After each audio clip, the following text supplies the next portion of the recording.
You ask Tiger to solve. This deals with linear equations with one unknown. The final result is v equals -1. Let's solve it step by step. Remove the ones. The way variable's sign changes when it is multiplied by -1, its absolute value does not. Therefore, we can eliminate the 1.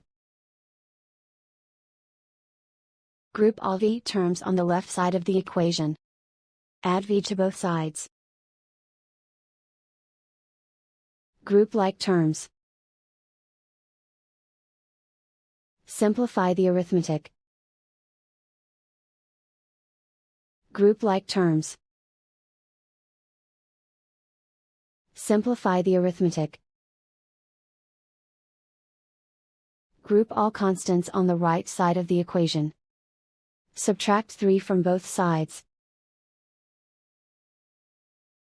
Simplify the arithmetic.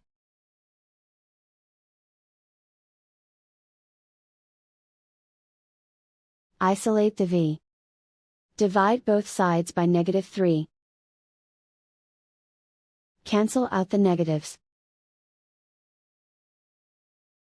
Simplify the fraction.